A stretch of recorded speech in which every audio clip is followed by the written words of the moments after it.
इसवी सन 1885 ते 1920 महाराष्ट्रातील राष्ट्रवादाचा उदय. महाराष्ट्रात राष्ट्रवादाचा उदय झाला 1885 ते 1920च्या दरम्यान. राष्ट्रवाद म्हणजे काय होते तर राष्ट्रवाद म्हणजे आपल्या देशाबद्दल प्रेम आणि अभिमान वाटणे, यालाच आपण काय म्हणतो, राष्ट्रवाद. आणि ह्या राष्ट्रवादाची कारणं काय होती तर ऐतिहासिक वारसा, त्याच्यानंतर आर्थिक शोषण, जे इंग्रजांनी आपल्या लोकांचं आर्थिक शोषण केलं त्यामुळे, त्याच्यानंतरचं कारण इंग्रजांच्या राजवटीचा परिणाम म्हणून, त्यानंतर इंग्रजी भाषेचा प्रसार केला. तर 1835 लॉर्ड विल्यम बेटिक इंग्रजी भाषेतून शिक्षण देण्याचा कायदा केला. लॉर्ड विल्यम बेटिकने केला 1850. या देशाचा कारभार चालवण्यासाठी इंग्रजी भाषा जाणणारा कारकून वर्ग त्याला निर्माण करायचा होता, म्हणून त्याने इंग्रजी भाषेत शिक्षण देण्याचा कायदा 1835 कोण केला, लॉर्ड विल्यम बेटिकने केला. त्याच्यानंतर दळणवळण व संपर्क प्रगती, म्हणजे ब्रिटिशांनी भारतात राज्यकारभाराच्या सोयीसाठी अनेक प्रकारच्या भौतिक सुधारणा केल्या. लॉर्ड डलहौसी यांनी 1853 मुंबई ते ठाणे भारतातील पहिली रेल्वे, त्याच्यावर क्वेश्चन येते, लॉर्ड डलहौसीने काय सुरू केली, भारतातील पहिली रेल्वे सुरू केली 1853 मुंबई ते ठाणेमध्ये धावली ती. महाराष्ट्रातील उठाव, मध्यमवर्गीयांचा उदय हे सगळे कारणं होते राष्ट्रवादाचे. त्याच्यानंतर महाराष्ट्रातील विविध संघटना आहे. बॉम्बे असोसिएशन ही जगन्नाथ नाना शंकर शेट्टी यांनी 1852 साली स्थापन केली. महाराष्ट्रातील पहिली राजकीय संघटना होती.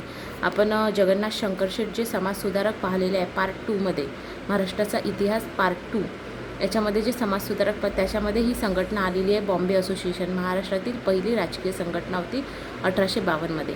त्यानंतर दादाभाई नौरोजी यांनी 1866 लंडन येथे ईस्ट इंडिया असोसिएशन ही संघटना, 1852 कोणती, Bombay association, 1866 east India association, ते पण लंडनमधली 1866. तिची शाखा 1869 मुंबईत निघाली. कोणाची, ईस्ट इंडिया असोसिएशन. 1866 लंडनला होती आणि 1869 ती मुंबईत निघाली. 1877 साली सार्वजनिक सभेची स्थापना सार्वजनिक काका ग. जोशी यांनी केली. इसवी सन 1885 बॉम्बे प्रेसिडेन्सी असोसिएशनची स्थापना करण्यात आली. या सर्व संघटना प्रादेशिक पातळीवर होत्या. कोणत्या किती संघटना याच्यामध्ये, एक आहे Bombay association, east India association, सार्वजनिक सभा, आणि एक आहे Bombay presidency association. Bombay association आहे 1852, ईस्ट इंडिया असोसिएशन आहे 1866 लंडनमध्ये, आणि ती त्याच्यानंतर मुंबईमध्ये ट्रान्सफर झाली 1869 मुंबईमध्ये झाली. कोणती, ईस्ट इंडिया असोसिएशन दादाभाई नौरोजीची होती. आणि सार्वजनिक काकाची 1877 कोणती आहे, सार्वजनिक काका म्हणजेच ग. जोशी यांची सार्वजनिक सभा आहे 1877 सालची, ती पुण्याला आहे. सार्वजनिक सभा कुठे भरली, पुण्याला भरली. त्याच्यानंतर बॉम्बे प्रेसिडेन्सी असोसिएशन जी आहे संघटना, ती आहे 1885ची. बॉम्बे प्रेसिडेन्सी असोसिएशन ही मुंबईची आहे. राष्ट्रीय काँग्रेसची स्थापना जगन्नाथ शंकर शेट, दादाभाई नौरोजी, उमेशचंद्र बॅनर्जी तसेच sir Allan Hume, lord Ripon इत्यादींनी राष्ट्रीय पातळीवर मुंबई येथे 28 डिसेंबर 1885 गोकुळदास तेजपाल संस्कृत महाविद्यालयाच्या सभागृहात राष्ट्रीय सभेची स्थापना केली. यावेळी भारतातील विविध प्रांतातून 72 प्रतिनिधी हजर होते. संपूर्ण देशासाठी एक व्यापक व्यासपीठ निर्माण झाले. राष्ट्रवादी भावनेला एक संघटनात्मक स्वरूप प्राप्त झाले. त्यातूनच एक विधायक चळवळ सुरू झाली. या चळवळीने भारतात 15 ऑगस्ट 1947 रोजी स्वातंत्र्य मिळवून दिले. राष्ट्रीय काँग्रेसच्या कार्याचे प्रमुख 3 टप्पे पार पडले. एक होते मवाड, जहाल आणि गांधीयुग. 1885 ते 1905 मवाड नेमस्तांचा कालखंड होता. 1905 ते 1920 जहाल कालखंड होता. लोकमान्य टिळक युग. 1920 लोकमान्य टिळकांचा मृत्यू झाला. त्याच्यानंतर सुरू झालं गांधीयुग. पहिले होतं मवाड नेमस्तांचा कालखंड 1905 1920 लोकमान्य टिळकांचा, आणि 1947 गांधीयुग. हे सर्व आहे. शाखा आहेत ह्या सार्वजनिक काका, बॉम्बे प्रेसिडेन्सी असोसिएशन, त्याच मी इथे लिहिल्या होत्या. ईस्ट इंडिया असोसिएशन लंडनमध्ये, मुंबईमध्ये शाखा 1869 66 ईस्ट इंडिया असोसिएशन लंडनमध्ये, पुण्याला सार्वजनिक सभा 1977 आणि बॉम्बे प्रेसिडेन्सी असोसिएशन 1985ला. हे राजकीय संघटना आहे. हे लक्षात ठेवा. राष्ट्रीय काँग्रेसच्या स्थापनेमध्ये कोणाकोणाचा सहभाग होता? Jagannath Shankar Sheth, Dadabhai Naoroji, Umeshchandra Banerjee, Allan Hume, lord Ripon आणि मुंबईला स्थापन झाली. कधी? 28 डिसेंबर 1885ला. 28 डिसेंबर 1885ला राष्ट्रीय सभा. 28 डिसेंबर 1885. 1885 ते 1905 हा 20 वर्षाचा कालखंड भारतीय स्वातंत्र्य चळवळीमध्ये मवाळ किंवा नेमस्तक म्हणून ओळखला जातो. कारण याच काळात मवाळ नेत्यांचे राष्ट्रीय सभेवर प्रभुत्व होते. मवाळ नेत्यांचा ब्रिटिशांच्या न्यायबुद्धीवर विश्वास होता. ब्रिटिश राजवटीमध्ये आपणास सर्वांगीण प्रगती करून घेता येईल असा त्यांचा विश्वास होता. म्हणजे हे ब्रिटिशांना धरून चालणारे लोक होते. कोण? मवाळ, नेमस्तक. त्यामुळे या काळातील नेत्यांचे उद्दिष्ट ब्रिटिश सत्ता नष्ट करून संपूर्ण स्वातंत्र्य मिळवणे हा नव्हता, तर ब्रिटिश सत्तेबरोबर संघर्ष न करता आपली चळवळ सनदशीर किंवा नेमस्त मार्गांनी चालवणे होता.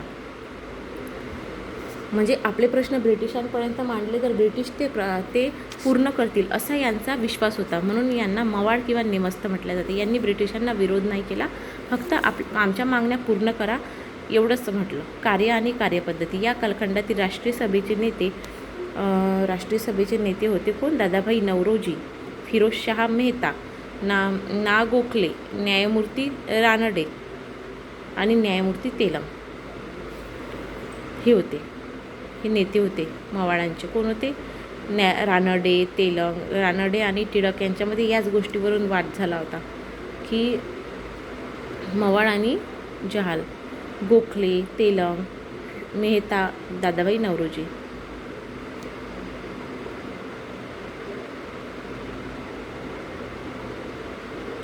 पाश्चात्य शिक्षणाने संस्कारित झालेले हे नेते होते. त्यांच्यासमोर ब्रिटिशांचा आदर्शवाद होता. भारतीय समाजाला प्रगतीपथावर नेण्याची, शांतता सुव्यवस्था देण्याची क्षमता त्यांच्या अंगी. त्याचबरोबर ब्रिटिश न्यायी, उदारमतवादी, लोकशाही प्रेमी असल्यामुळे त्यांच्या सत्तेवर मवाळांचा विश्वास होता. म्हणजे मवाळांच्या मते तेच सर्व दिलेलं आहे. इथं मवाळांनी काय केलं? राजकीय शिक्षण, जो राज्यकारभार सांभाळण्याची पात्रता निर्माण करण्यासाठी त्यांनी अधिक भर दिला.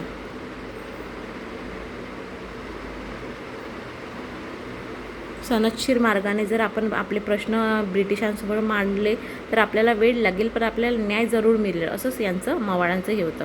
रक्तपात, वित्तहानी करून सामर्थ्यशीर वैरत्व पत्करू नये असं यांचं मत होतं मवाळांचं. मवाळांची ध्येय प्राप्ती.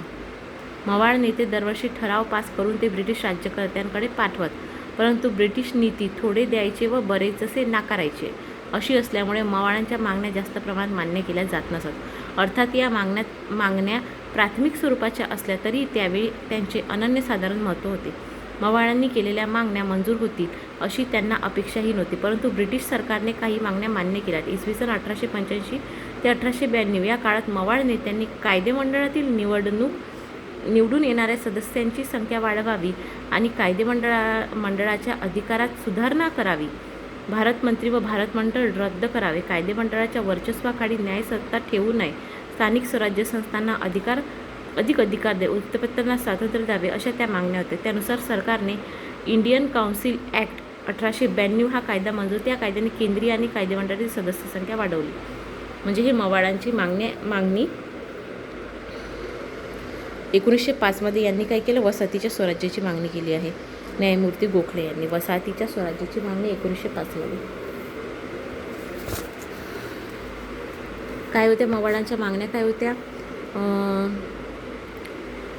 85 ते 92 या काळात मवाळांच्या मागण्या ह्या होत्या की भारतमंत्री आणि भारतमंडळ हे जे पद आहे ते रद्द करा. त्याच्यानंतर कायदेमंडळामध्ये सदस्यांची संख्या वाढवा आणि कायदेमंडळात अधिकाराची सुधारणा करा. त्याच्यानंतर जे वृत्तपत्रांना स्वातंत्र्य द्या. स्थानिक स्वराज्य संस्थांना अधिक अधिकार द्या आणि कायदेमंडळ आणि न्यायमंडळ हे वेगवेगळं करा. असं हे कोणाची मागणी होती? मवाळांची.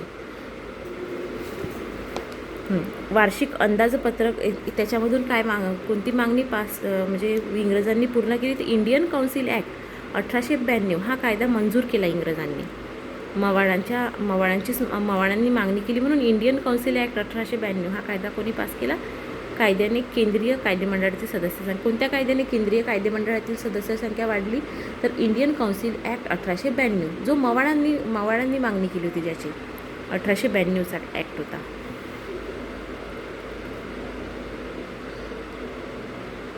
वार्षिक अंदाजपत्रकावर चर्चा करण्याचा अधिकार जो आहे तो कायदेमंडळाला देण्यात आला, फक्त अंदाजपत्रकावर, पण त्याच्यावर मतदानाचा हक्क दिले नाही. परिणामी 1892च्या कायद्याने दिलेली सुधारणा समाधानकारक नाही असे मवाळ काँग्रेसचे मत होते. म्हणून कायदेमंडळात जास्त सभासदांनी जादा अधिकार असावेत अशी मागणी त्यांनी केली. तर पुढील काळात न्यायमूर्ती गोखले यांनी 1905 मध्ये ऑस्ट्रेलिया, कॅनडाप्रमाणे भारतालाही वसाहतीचे स्वराज्य देण्यात यावे अशी मागणी केली. कोणी केली? गोखले यांनी केली. वसाहतीच्या स्वराज्याची मागणी कोणी केली? तर गोखले यांनी केली. गोपालकृष्ण गोखले, नामदार गोपालकृष्ण गोखले.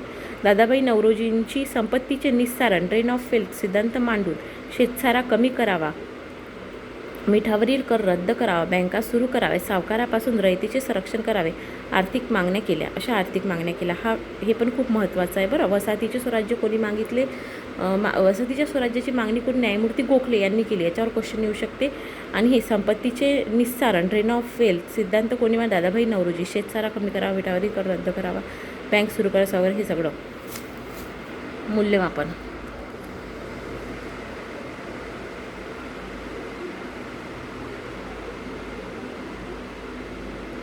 यांच्या मागणी या सगळ्या म्हणजे यांच्या प्रयत्नाला यश काय आहे हे याच्यामध्ये मूल्यमापनमध्ये दिलं. टीकाकारांच्या मते 1885 ते 1905 या मवाळ काळात राष्ट्रीय सभेला फारसे यश मिळाले नाही.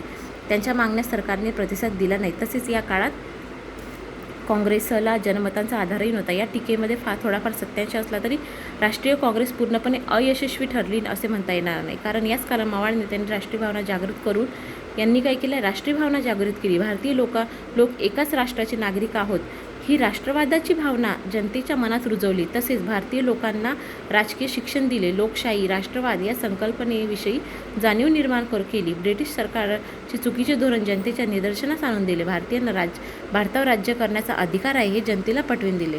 1905 नंतर जहाल काँग्रेसला स्वराज्याचा मार्ग मोकळा झाला. 1905 नंतर जहालांचा कालखंड. लोकमान्य टिळक व जहाल कालखंड. जहाल मतवादांचा उदय. राष्ट्रीय काँग्रेस ही ठराविक बुद्धिवादी मवाळ नेत्यांच्या नेतृत्वाखाली 20 वर्ष कार्य करत होती. या काळात त्यांनी नेमस्त मार्गांनी केलेल्या कार्यास अपेक्षित यश मिळाले नाही. ब्रिटिश धार्जिण्या धोरणांचा भारतीय जनतेस उपयोग होत नाही याची जाणीव 1892 पासून भारतीय राष्ट्रीय काँग्रेसमधील तरुण वर्गास होऊ लागली.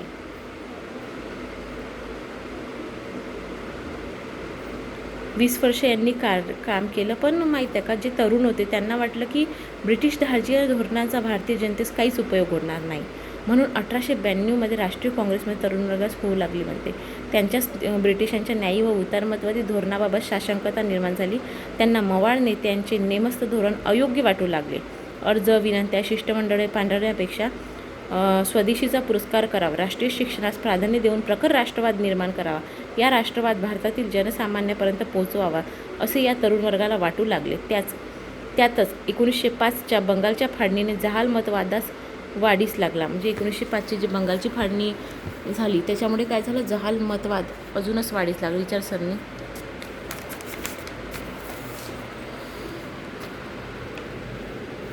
जुनी मूल्ये अयोग्यच ठरू लागली की नवीन मूल्ये प्रभावी ठरू लागतात. त्या नव्या विचारांचा बळकट करण्यासाठी अनुरूप तत्त्वज्ञ निर्माण होत असे. जहाल मतवाद्यांच्या मते केवळ ब्रिटिशांच्या सदिच्छेवर विसंबून राहून स्वराज्य मिळणार नाही, त्यासाठी प्रतिकार करावा, तसेच जशास तशी भूमिका घ्यावी लागेल असं कोणाचं होतं? जहाल. आपले ऐक्य सामर्थ्य ब्रिटिशांना दाखवून द्यावे लागेल असं सर्व जहालांना वाटू लागलं. टिळक युग. भारतीय राष्ट्रीय सभेच्या दुसऱ्या कालखंडातील चळवळीचे नेतृत्व बाळ गंगाधर टिळक, लाला लजपतराय, बिपिनचंद्र पाल म्हणजे लाल बाल पाल तसेच अरविंद घोष इत्यादींनी केले. टिळक युगमध्ये कोण होतं? लाल बाल पाल आणि अरविंद घोष. या कालखंडावर लोकमान्य टिळकांच्या विचाराचा प्रभाव, त्यामुळेच हा कालखंड टिळक युग म्हणून ओळखला जाऊ. 1906च्या कलकत्ता काँग्रेस अधिवेशनात स्वराज्य, स्वदेशी, राष्ट्रीय शिक्षण आणि बहिष्कार ही चतुसूत्री मांडली गेली. 1906मध्ये काय झालं, कलकत्ता काँग्रेस अधिवेशन झालं. तिच्यामध्ये कोणती चतुसूत्री मांडण्यात गेली हे विचारलं जाते बरं क्वेश्चन. स्वराज्य, स्वदेशी, राष्ट्रीय शिक्षण आणि बहिष्कार. चतुसूत्री कलकत्ता काँग्रेसच्या अधिवेशनात स्वराज्य, स्वदेशी, राष्ट्रीय शिक्षण आणि बहिष्कार ही ब्रिटिश सत्तेचे खरे स्वरूप भारतीय जनतेपुढे उघड करण्यात त्यांनी महत्त्वाची भूमिका बजावली होती. परिणामी भारतीय जनतेच्या मनात इंग्रजी सत्तेविरुद्ध प्रचंड असंतोष निर्माण झाला. त्यामुळे सर व्हॅलेंटाईन चिलोड यांनी लोकमान्य टिळकांना हिंदी असंतोषाचे जनक असे संबोधले होते. लोकमान्य टिळक LLBची परीक्षा पास झाले व त्याचवेळी त्यांना गोपाळ गणेश आगरकर यांच्याशी परिचय झाला. हे दोघेही देशप्रेमाने भारावलेले ध्येयवेळी तरुण होते. लोकमान्य टिळक आणि आगरकर विष्णूशास्त्रीची 1980मध्ये पुणे येथे न्यू इंग्लिश स्कूलची स्थापना केली. 1980मध्ये 1984मध्ये पुण्याचं डेक्कन एज्युकेशन सोसायटी, त्याच्याच पुढील वर्षी 1985 फर्ग्युसन कॉलेज. 1980मध्ये कोणती 1800 टिळक, आगरकर आणि चिपळूणकर. टिळक, आगरकर आणि चिपळूणकर या तिघांनी मिळून 1880, 84 आणि 85मध्ये 3 संस्था स्थापन केल्या. तर पहिली 1880मध्ये पुण्यामध्ये, तिन्ही पण पुण्यातच आहे. 1880मध्ये पुण्यामध्ये न्यू इंग्लिश स्कूल, 1884मध्ये डेक्कन एज्युकेशन सोसायटी आणि 1885मध्ये फर्ग्युसन कॉलेज. समाज जागृतीचे कार्य प्रभावीपणे करता यावे म्हणून लोकमान्य टिळक, आगरकर यांनी मराठी भाषेत केशरी, इंग्रजी भाषेत मराठा ही 2 वृत्तपत्रे 1881मध्ये सुरू केली. केशरी जे आहे ते मराठी भाषेमध्ये आहे, इंग्रजी भाषेमध्ये कोणतं आहे तर मराठा नाव आहे पण ते इंग्रजी भाषेमध्ये आहे केशरी. आगरकर कोणतं चालवते ते आगीचा कलर कोणता राहते तर केशरी. आणि टिळक कोणते चालवतो ते मराठा जो समाज आहे तो डोक्यावर टिळक लावतो.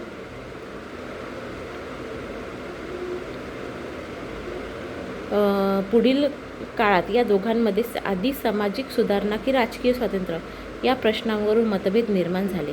त्यातूनच आगरकरांनी 1887मध्ये केशरीच्या संपादक पदाचा राजीनामा दिला. त्यामुळे केशरीची सर्व सूत्रे लोकमान्य टिळकांच्या हाती आली.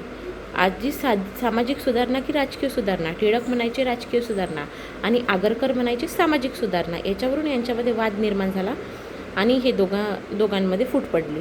जहालमतवादांचा पुरस्कार. लोकमान्य टिळकांनी तरुण वर्गात स्वराज्य, स्वदेशी, राष्ट्रीय शिक्षण आणि बहिष्कार या कधी हे केले, चतुसूत्री कधी हे केलेली आहे कमेंटमध्ये मला सांगा. आपण 5 मिनटं आधीच हे वाचलेलं आहे की चतुसूत्रीचा आपण कधी स्वीकार केला, कधी मांडली चतुसूत्री आणि कोणी मांडली, कोणती चतुसूत्रीमध्ये काय आहे. स्वराज्य, स्वदेशी, राष्ट्रीय शिक्षण आणि बहिष्कार.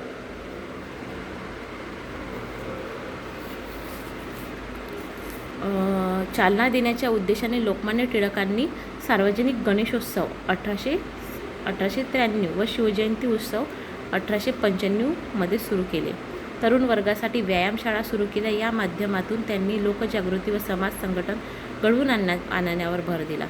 सार्वजनिक गणेशोत्सव कधी 1893 आणि शिवजयंती उत्सव कधी 1885. हे दोन्ही पण कोणी सुरू केले?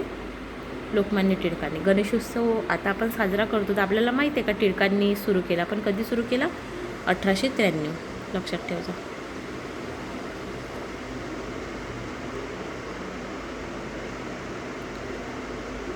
डायरेक्ट हायलाईटवर जो आपण मवाळ मतवादी व जहाल मतवादी असे 2 गट निर्माण झाले. 1905च्या बंगालच्या फाळणीने जहाल मतवाद्याला मोठ्या प्रमाणात पाठिंबा मिळू लागला होता. जहाल मतवाद्यांना ते देशात ब्रिटिश सरकार विरोधी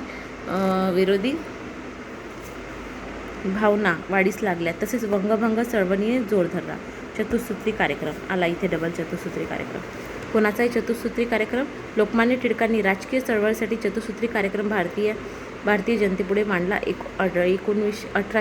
1906 कलकत्ता काँग्रेस अधिवेशनात. कुठे मांडला होता? 1906मध्ये कलकत्तामध्ये काँग्रेस. स्वराज्य, स्वदेशी, राष्ट्रीय शिक्षण व बहिष्कार असा तो कार्यक्रम होता. स्वराज्याचे उद्दिष्ट साध्य करणे ही चतुसूत्री कार्यक्रमाचा स्वरूप होते. स्वराज्य हे दिलेलं आहे इथं. स्वराज्य, राष्ट्रीय शिक्षण, बहिष्कार. स्वराज्य हे लोकमान्य टिळकांचे अंतिम ध्येय होते. स्वराज्य हा माझा जन्मसिद्ध हक्क आहे आणि तो मिळवणारच अशी घोषणा त्यांनी केली होती. कोण? लोकमान्य टिळकांनी. टिळकांनी स्वराज्याची संकल्पना स्पष्ट करताना असे सांगितले होते की ब्रिटिशांना इंग्लंडमध्ये जे हक्क मिळतात ते हक्क भारतीयांना भारतात मिळाले पाहिजे. तेथील सरकार भारतीय लोकांचे असले पाहिजे व ते भारतीयांनी जबाबदार असले पाहिजे. भारतीय जनतेची सर्वांगीण प्रगती केवळ स्वराज्यातच होऊ शकेल अशी त्यांची धारणा होती. त्या उद्देशाने त्यांनी स्वराज्याची मागणी केली. स्वदेशीचा अर्थ आपल्या देशात तयार झालेल्या वस्तूंचा वापर करणे. स्वदेशी. राष्ट्रीय शिक्षण म्हणजे काय? राष्ट्रप्रेम, राष्ट्राभिमान, राष्ट्रीय वृत्ती निर्माण करणारे शिक्षण दिले जात नव्हते, तर तसे शिक्षण द्या. बहिष्कार ही स्वदेशीला पूरक अशी चळवळ होती. स्वदेशीची चळवळ यशस्वी होण्यासाठी परकीय मालावर बहिष्कार टाकण्याची गरज होती, त्याच्यामुळे बहिष्कार. लोकमान्य टिळकांच्या या राष्ट्रवादी विचारसरणीमुळे आणि प्रचार कार्यक्रमामुळे त्यांना ब्रिटिश सरकारच्या रोषाला तोंड द्यावे लागले. 1908 साली सरकारने त्यांच्यावर राजद्रोहाच्या आरोपाखाली खटला लढला. 1908 मध्ये या खटल्यात त्यांना 6 वर्षाची शिक्षा झाली. ब्रह्मदेशातील म्यानमार मंडालेच्या कारागृहात त्यांना कैद ठेवण्यात आले. या काळातच त्यांनी गीता रहस्य हा ग्रंथ तुरुंगातून बाहेर त्यांनी आपले राजकीय कार्य पूर्वीच्याच जोमाने पुढे चालू ठेवले. कोणता ग्रंथ लिहिला? गीता रहस्य. कुठे लिहिला? ब्रह्मदेशातील म्यानमार मंडालेच्या कारागृहात लिहिला. जेव्हा त्यांना 6 वर्षे. कोणी लिहिला? टिळकांचा आहे गीता रहस्य. याच्यावर पण क्वेश्चन विचारला जातो. होम रूल चळवळ. 1916 डॉक्टर ॲनी बेझंट यांच्या सहकार्याने लोकमान्य टिळक यांनी होम रूल लीग या संघटनेची स्थापना केली. लोकमान्य टिळक आणि ॲनी बेझंट 1916 मध्ये होम रूल लीग जेव्हा ते बाहेर आले. त्याच्यानंतर राजकीय हक्क मिळाले पाहिजेत व भारतातील प्रातिनिधिक संस्था अधिक व्यापक बनवून त्यांच्या अधिकारात वाढ केली पाहिजे अशा मागण्या या संघटनेमार्फत करण्यात आल्या.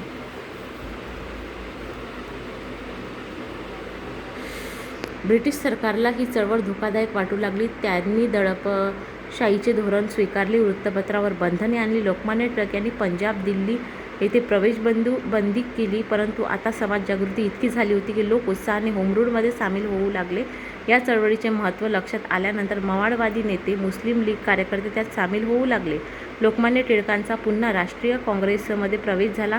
कलकत्ता अधिवेशनातील डॉक्टर ॲनी बेझंट यांना अध्यक्ष करण्यात आले. लोकमान्य टिळक यशस्वी झाले. डॉक्टर ॲनी बेझंट अध्यक्ष होताच त्यांना स्वराज्याची मागणी केली. डॉक्टर ॲनी बेझंटनी स्वराज्याची मागणी. लखनौ करार 1916चा. लोकमान्य टिळकांच्या मध्ये हिंदू आणि मुस्लिम यांनी एकत्र येऊन जर स्वातंत्र्याची चळवळ भाग घेतला तर ब्रिटिशांना या संघटित शक्तीचा प्रतिकार करणे अशक्य होईल. पहिल्या महायुद्धामध्ये 1914 ते 1918 खलिफाच्या प्रश्नावरून भारतीय मुस्लिम दुखावले गेले होते. त्यामुळे मुस्लिम इंग्रजांविरुद्ध होते. हळूहळू काँग्रेसमध्ये येऊ लागले. त्यामध्ये राष्ट्रीय काँग्रेस आणि मुस्लिम लीग अशा समझोत्याचा मसुदा तयार करण्यात आला. आपल्या अधिवेशनाचा तो मंजूर करून घेतला. त्यानुसार राष्ट्रीय सभेने मुस्लिम लीगच्या वेगळ्या मतदारसंघाला विरोध करण्याचे सोडून दिले. मुस्लिम लीग ब्रिटिश साम्राज्याअंतर्गत स्वराज्याच्या मागणीत मान्यता दिली. मुस्लिम लीगने परस्पर विरोधी मतभेद मुद्दे बाजूला करून ब्रिटिश सत्तेविरुद्ध एकत्र येऊन आंदोलनाची तडजोड केली. हे सगळं काय आहे? लखनौ करार आहे 1916चा. याच्यामध्ये मुस्लिम आणि भारतीय काँग्रेस एकत्र आले. मुस्लिम लीग आणि काँग्रेस एकत्र आली. कोणत्या? लखनौ करार 1916. जनजागृती करून जनतेत असंतोष वाढला. 1 ऑगस्ट 1920 रोजी लोकमान्य टिळकांचे निधन झाले. 1905 ते 1900 या कालखंडात राष्ट्रीय काँग्रेसला प्राप्त जहाल स्वरूप म्हणजे राष्ट्रीय काँग्रेसचे धोरण घडवून आणलेले मूलभूत बदल होय. स्वराज्याचा हक्क हे मवाळवादी विचारसरणी किंवा मार्गांनी मिळणार नाहीत, ते ब्रिटिश राजवटीप्रमाणे बरोबर संघर्ष करूनच मिळाले पाहिजे असं त्यांचं मत होतं. भारत व भारताबाहेर ब्रिटिशांच्या अन्यायाविरोधी अनेक सशस्त्र क्रांतिकारी व्यक्ती आणि संघटना कार्य करत होत्या. इथे हा पार्ट बी संपला. 3ऱ्या चॅप्टरचा हा पार्ट बी होता. आणि महाराष्ट्राचा इतिहास पार्ट 2 जो टाकलेला आहे, आपण व्हिडिओ टाकला आहे यूट्यूबवर, त्याच्यामध्ये मी पार्ट ए भाग ए टाकलेला आहे. हा भाग बी आहे आणि याच्यानंतर भाग सी असा पूर्ण 3ऱ्या नंबरचा चॅप्टर आहे आणि खूप मोठा चॅप्टर आहे, खूप महत्त्वाचा आहे. एकूण एक पॉईंट महत्त्वाचा आहे, तुम्ही जरूर वाचायला पाहिजे. याच्यावर खूप सगळे क्वेश्चन येतात हिस्ट्रीमध्ये.